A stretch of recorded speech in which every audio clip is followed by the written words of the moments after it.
जी के पास उन्होंने भगवान सत्यनारायण की महिमा के बारे में बताया और उनसे कहा कि हे विप्र, आप यह भगवान सत्यनारायण का उत्तम व्रत करें, पूजन करें, आपका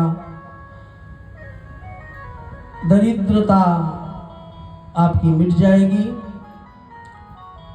दुख जो है वो आपके समाप्त होंगे। सारा विधान बताकर वृद्ध ब्राह्मण बनकर आए। भगवान अंतर्ध्यान हुए और इधर सदानंद जी को रात्रि भर नींद नहीं आई। उसी चिंता के वश से उन्होंने संकल्प किया कि मैं यह सत्यनारायण का व्रत करूँगा, विधान करूँगा। उसी कारण उन्हें रात्रि में नींद नहीं आ रही है। सदानंद जी करवटें बदल रहे हैं और नींद नहीं आ रही है। सवेरा हुआ, भिक्षाटन के लिए निकले और आज सब इंतजार कर रहे हैं। कहाँ सतानंद जी को कोई पूछ नहीं रहा था। कभी भिक्षा मिलती थी, कभी नहीं मिलती थी, लेकिन आज परमात्मा की ऐसी कृपा हुई है कि सतानंद का सब इंतजार कर रहे हैं कि सतानंद जी आवे और हम भिक्षा देवें। लोग दान लेकर भाग भाग के सतानंद जी के पास आ रहे हैं। आज सतानंद जी को कहीं जाना नहीं पड़ रहा है। आज सारी व्यवस्था सतानंद के पास दौड़ दौड़ के आ रही है।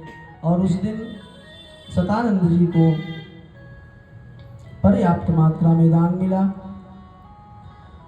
तब वह भगवान सत्यनारायण का जो भी पूजन का सामान था, फल इत्यादि, मिष्ठान, पूजन का सामग्री लेकर अपने घर पर आए, अपनी पत्नी को दिया और उत्तम प्रसाद सभाया बनाकर भगवान सत्यनारायण की विधिवत पूजन की। कथा सुनी। भगवान सत्यनारायण की महिमा से उनके सब दुख नष्ट हो गए और वह संपत्तिवान हुए, धनवान हुए और इस जीवन में सुख भोकर भगवान के वैकुंठ धाम को गए हैं। और इधर सौनक आदि ऋषियों ने फिर से निवेदन किया कि प्रभु, इतनी सुंदर कथा, इतनी दिव्य कथा, इतनी कम व्यवस्था में सब कुछ प्राप्त हो जाना, आगे की कथा सुना में।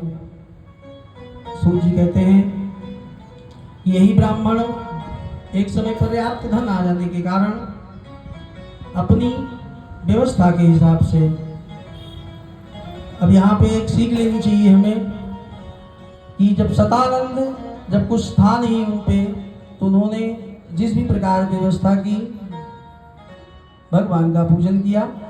तो अगर हमारे पास धन का अभाव है तो उस समय तो कंजूसी चलती है, ठीक है, लेकिन अगर भगवान ने, परमात्मा ने आप सबको मान रखा है, धन संपत्ति है, फिर उसके बाद भी अगर कृपणता करते हैं तो वह भगवान को नहीं अच्छा लगता।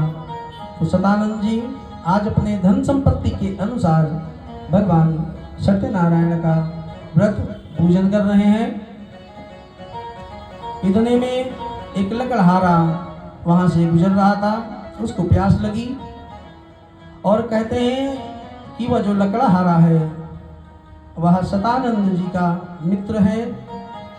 तो उस लकड़हारे को प्यास लगी है और वह सतानंद जी का घर ढूंढ रहा है।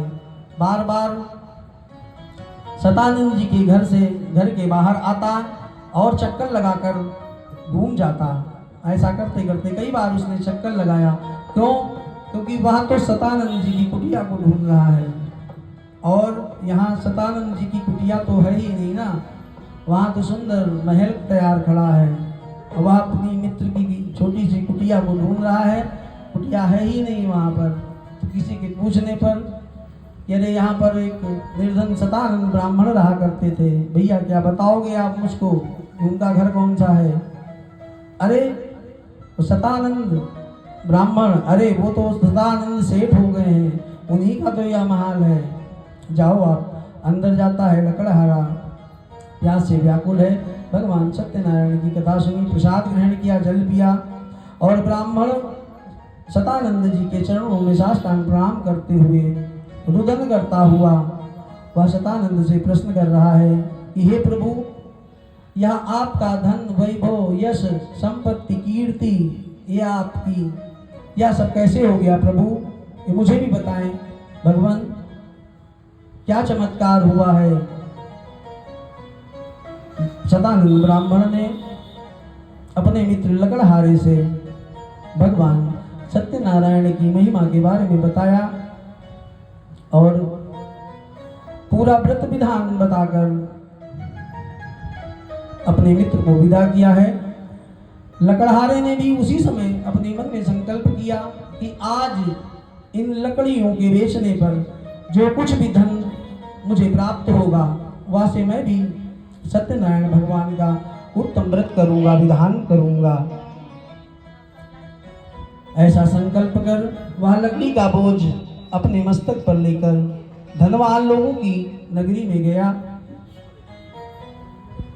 और कहते हैं कि उस दिन उस राज्य में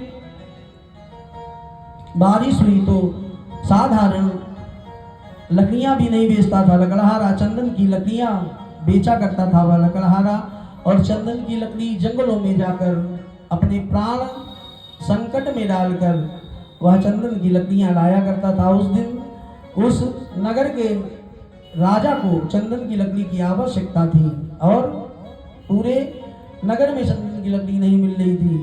उस लकड़हारे से वह लकड़ी लेकर पर्याप्त मात्रा में धन देकर वह राजा के सिपाहियों ने लकड़ियां खरीदी हैं। लकड़हारा प्रसन्न होकर भगवान सत्यनारायण की पूजन सामग्री इत्यादि एकत्रित कर कर घर आया। पंडित जी को बुलाकर भगवान सत्यनारायण का उत्तम व्रत पूजन किया और इस जीवन में सुख भोग कर अंत में भगवान श्री सत्यनारायण के लोक को गया। इति श्री स्कंद पुराणे रेवाखंडे सत्यनारायण व्रत कथायां द्वितीयोध्याय संपूर्ण। बोलो सत्यनारायण भगवान की जय।